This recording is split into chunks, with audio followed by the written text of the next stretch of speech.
તો મોર્નિંગ ટોપ સ્ટોક્સની વિગત સાથે જોડાઈ ગયા છે આપણા સહયોગી અદિતિ યાજ્ઞિક આપણી સાથે. Aditi, good morning. કયા કાઉન્ટર સાથે ફોકસમાં? વેરી ગુડ મોર્નિંગ વિક્રમ. સૌથી પહેલાં બીપીસીએલના કાઉન્ટરથી શરૂઆત કરીશું. ગવર્મેન્ટ તરફથી આખી જે પ્રોસેસ હતી, જે EOIs મંગાવવામાં આવ્યા હતા, હવે એને કોલ ઓફ કરી દેવામાં આવી છે. સ્ટ્રેટેજિક ડાયવર્સમેન્ટને લઈને હવે જે રીઇનિશિએશન આવતું દેખાશે એની પર નજર રહેશે. એઝ ઓફ નાઉ આને લઈને થોડી ઘણી સેન્ટિમેન્ટલ અસર આપણે બીપીસીએલના કાઉન્ટર પર જોઈશું, કેમ કે ખાસ્સા ટાઈમથી આ અવેઇટેડ હતું અને આની પ્રોસેસ શરૂ થતાં જોઈ હતી અને ત્યારબાદ ફરીથી એક વખત અટકતા દેખાઈ રહી છે. તો એની પર નજર રાખો કેવી રીતના બીપીસીએલનું કાઉન્ટર આને લઈને રિએક્ટ કરતું દેખાય છે. નેક્સ્ટ કાઉન્ટર હિન્દાલ્કોનું છે, જેને લઈને રિઝલ્ટ્સનું એક રિએક્શન આપણે ટર્ન આઉટ થતા જોઈશું. ઓવરઓલ જો વન વર્ડમાં વાત કરવા જઈએ, સારા નંબર્સ છે જે કંપનીએ પોસ્ટ કર્યા છે. એલ્યુમિનાના એબિટાથી શરૂઆત કરીએ, ત્યાંથી એક ઘણું સારું પરફોર્મન્સ હતું. એ સિવાય કોપર થોડુંક આપણી એક્સપેક્ટેશન મુજબ જ રહ્યું અને એની સાથે જ બીજી એક જે સૌથી ઇમ્પોર્ટન્ટ વસ્તુ છે, કંપનીનું ડેટ છે એ આપણને રિડ્યુસ થતું દેખાયું છે. તો એના લીધે થોડુંક પોઝિટિવ અસર ઓવરઓલ રિઝલ્ટ્સની અંદર પણ વિટનેસ થઈ છે. એ સિવાય અહીંયા આગળથી એલ્યુમિનિયમના પ્રાઇસીસ જે વધતા દેખાયા હતા અને એના લીધે થોડીક અસર હતી, એ રિઝલ્ટ્સની અંદર પોર્ટ્રે થયું છે. ઓવરઓલ અક્રોસ ધ નંબર્સ જે પોસ્ટ થયું છે, સ્ટેન્ડલોન નંબર્સમાં 31% થી 32% ઉછાળો. રેવન્યુ ટર્મ્સમાં ઓપરેટિંગ પ્રોફિટ લગભગ 120% વધ્યું છે. પ્રોફિટ ફ્રન્ટ પર લગભગ 200% એક ઉછાળો ત્યાંથી આપણે વિટનેસ કરી રહ્યા છીએ. મેઇન રીઝન આ જ છે જે આપણે ચર્ચા કરી, એલ્યુમિનિયમનું ઇન્ડિયાનો એબિટા ઓલ ટાઈમ હાઈસ ઉપર આ વખતે કંપનીએ રિપોર્ટ કર્યું છે. એ સિવાય ડિવિડન્ડ પે આઉટ હતું FY21 માટે લગભગ ₹3 પ્રતિ શેરનું, FY22 માટે આ વખતે લગભગ ₹4 પ્રતિ શેર સુધી અહીંયા આગળથી પોર્ટ્રે થયું છે. કંપનીનું નેટ ડેટ ઘટ્યું છે, 43,733 કરોડ હતું ત્યાંથી 39,096 કરોડ પર ટર્ન આઉટ થઈ ચૂક્યું છે, જે એક બેટર પ્રોસ્પેક્ટ્સ પર છે. નજર રાખો એની ઉપર. એ સિવાય આની ઉપર ઘણા બધા બ્રોકરેજ હાઉસીસ તરફથી કમેન્ટ્સ બની રહી છે, તો એની ઉપર એક નજર કરી લઈએ. અને કેપેક્સને લઈને પણ કંપનીએ ઘણા બધા પ્લાન્સ અહીંયા આગળથી વર્કઆઉટ કર્યા છે અને હાઇલાઇટ કર્યા છે. તો એને લઈને પણ થોડુંક એક જે પોઝિટિવિટી છે કાઇન્ડ ઓફ રિઝલ્ટ્સની અંદર વિટનેસ થઈ રહી છે. મેક્વેરીના રિપોર્ટથી શરૂઆત કરીએ. આઉટપરફોર્મનું રેટિંગ છે અને ટાર્ગેટ પ્રાઇસીસ 689 કરી નાખ્યા છે.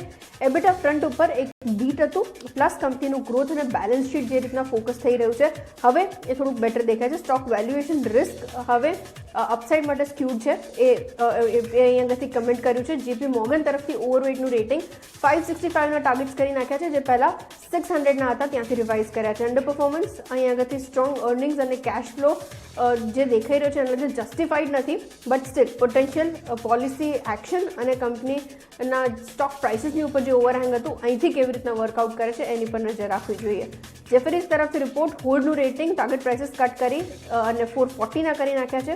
એબિટા 1% ઘટ્યું છે ક્વાર્ટર ઓન ક્વાર્ટર, બટ એસ્ટિમેટ્સ કરતાં લગભગ 3 થી 4% બેટર છે.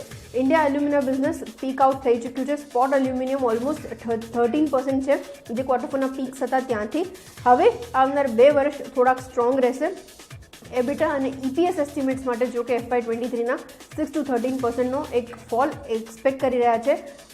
અત્યારથી કન્સ્ટ્રક્ટિવ રહેવું આની ઉપર થોડુંક અર્લી ગણી રહ્યા છે, થોડુંક વહેલા ગણી રહ્યા છે. અને CLSA તરફથી ખરીદારીની સલાહ છે. 580ના ટાર્ગેટ પ્રાઇસીસ ઇનલાઇન રિઝલ્ટ્સ જે રીતના નોવેલ્સ કોન્ફિડન્ટ છે $500 પર ટન એના માટે, અને પ્રોફિટેબિલિટી હેડવિન્ડ્સ હોવા છતાં એને લઈને થોડુંક બેટર અહીં આગળથી ગ્રોથ કાઉન્ટ કરી રહ્યા છે. તો નજર રાખો, હિન્દાલ્કોનું કાઉન્ટર આજના દિવસમાં થોડું ઘણું રિએક્શન આને લઈને આપતું દેખાશે. NMDC માટેના નંબર્સ જે રિપોર્ટ થયા છે એની પર પણ એક નજર કરી લઈએ. આ કાઉન્ટર પણ આજે રિઝલ્ટ લઈને રિએક્ટ કરશે. નેટ પ્રોફિટ 36% ઘટ્યું છે. રેવન્યુ ટર્મ્સમાં લગભગ 2% ડાઉનફોલ વિટનેસ કર્યા છે. ઓપરેશનલ નંબર્સની અંદર પણ એક શાર્પ ડ્રોપડાઉન છે જે નોટિસ કર્યું છે, નિયરલી 37%. જે આપણી એક્સપેક્ટેશન હતી 4,240 કરોડ, જે પાછલા વર્ષે હતા એની સામે 2,682 કરોડ, અને આપણી એક્સપેક્ટેશન લગભગ 3,083 કરોડની હતી. તો એની સામે પણ એક મોટો ડાઉનફોલ છે. માર્જિન્સના ફ્રન્ટ ઉપર એક મોટું શ્રિંક છે જે વિટનેસ કરી રહ્યા છીએ. 61.92%થી ઘટી અને 40.02% પર આ વખતે રિપોર્ટ કર્યું છે. તો NMDC માટે એક ક્વાર્ટર જેની અંદર આપણે થોડુંક નેગેટિવ રિઝલ્ટ છે જે આજે ઇમ્પેક્ટ કરતા જોઈશું. એ સિવાય મધર્સન સુમી માટે પણ થોડા ઘણા સ્લગિશ રિઝલ્ટ છે જે આપણે પોર્ટ્રે થતા જોઈ રહ્યા છીએ. તો એની પર પણ એક નજર રાખો કેવી રીતના એ વર્કઆઉટ કરતું દેખાય છે. ઓવરઓલ Q4 માટે જે ઓપરેટિંગ એન્વાયરમેન્ટ છે ઘણું ચેલેન્જિંગ હતું, જેનો એક અસર છે. એબિટા ફ્રન્ટ પર એટલે જ શરૂઆત કરીએ. 27% ડ્રોપડાઉન, માર્જિન્સ 10.5%થી ઓલમોસ્ટ 7.6% સુધી થઈ ચૂક્યા છે. 2 કે 3 રીઝન્સ છે જે કંપનીએ કોટ ઓલરેડી કર્યા છે. કમોડિટી, એનર્જી અને મેન પાવર કોસ્ટ ગ્લોબલી વધ્યા છે, જેની એક અસર આ વખતે દેખાઈ છે. એનર્જી પ્રાઇસીસની અંદર પણ એક મોટો ઉછાળો હતો, જે કંપનીને થોડુંક ડેન્ટ કરતા દેખાયો. રેવન્યુઝ ફ્લેટ હતા. પ્રોફિટ ફ્રન્ટ પર 122 કરોડનો આંકડો આ વખતે કંપનીએ પોસ્ટ કર્યો છે. આ રિઝલ્ટ થોડું ઘણું એક રિએક્શન આ જે નંબર્સની ઉપર ટર્ન આઉટ થતું દેખાશે. સ્ટોક પ્રાઇસીસની અંદર રિલેટિવલી આપણે આવતા જોઈશું. નેક્સ્ટ કાઉન્ટર બર્જર પેઇન્ટ્સનું છે, જે કંપનીએ નંબર્સ રિપોર્ટ કર્યા છે એની ઉપર આ વખતે જે નંબર્સ દેખાઈ રહ્યા છે એસ્ટિમેટ્સ કરતાં થોડાક ઓછા છે. વોલ્યુમ કોન્ટ્રાક્શન દેખાયું છે, એક ઇમ્પોર્ટન્ટ વસ્તુ છે. કંપનીએ પ્રાઇસ હાઇક્સ લીધા હતા. આખા FY22ની વાત કરીએ, ઓલમોસ્ટ 15 થી 20% પ્રાઇસ હાઇક્સ લીધા હતા, છતાં જે વોલ્યુમના ફ્રન્ટ ઉપર એક શ્રિંક દેખાઈ રહ્યું છે. થોડું ખસે એવું આપણી એક્સપેક્ટેશન હતી, બટ એની સામે 15 to 20% એક મોટો ડેન્ટ છે. એ સિવાય અહીંયા આગળથી એબિટા ગ્રોથ પોઝિટિવ રાખવા માટે કંપનીએ ઘણા બધા એક્સપેન્સીસ છે જેને ઘટાડ્યા છે. એક નજર કરી લો, એબિટા 346 કરોડનો આંકડો આ વખતે પોસ્ટ થયો છે, જે પાછલા વર્ષ કરતાં લગભગ 3% ઉછાળો છે. રેવન્યુ ટર્મ્સમાં 8% ઉછાળો કંપનીએ ક્લોક કર્યો છે અને પ્રોફિટ ફ્રન્ટ પર લગભગ 6% જે એક્સપેન્સીસની આપણે ચર્ચા કરી રહ્યા હતા એના લીધે 12% ડિક્રીમેન્ટ અત્યારે એક્સપેન્સીસમાં આવ્યું છે, જેની એક પોઝિટિવ અસર આપણે ઓવરઓલ જોઈ રહ્યા છે. મેનેજમેન્ટ તરફથી ક્લેરિફિકેશન હતું, અહીંથી FY23 માટે થોડોક ડબલ ડિજિટ ગ્રોથ વિટનેસ કરી રહ્યા છે.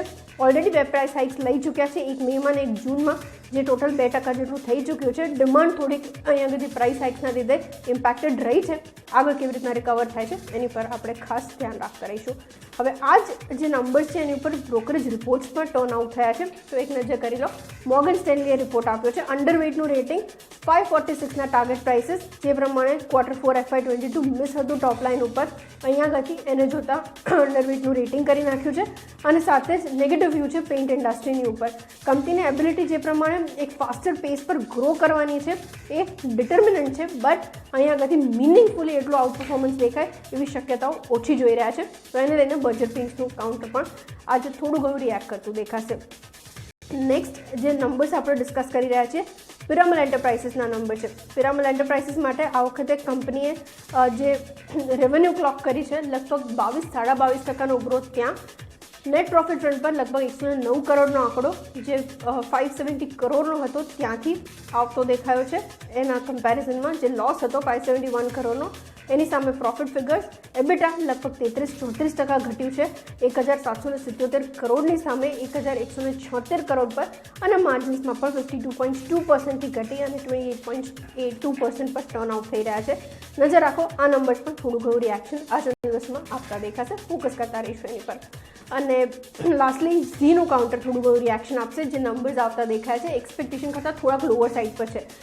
એઝ ઓફ નાઉ એબિટા 10% ઘટ્યું છે. માર્જિન સ્ટ્રેન્થ છે 27.5%થી 20.9% પર, અને સબસ્ક્રાઇબર રેવન્યુઝ કંપનીના લગભગ 6% વધ્યા છે. એડ રેવન્યુઝ 1% ડિક્લાઇન સાથે, અને રેવન્યુ ટર્મ્સમાં લગભગ 18% ગ્રોથ વિટનેસ થયો છે. આ નંબર્સ ઝી માટે રિએક્ટ કરતા દેખાશે.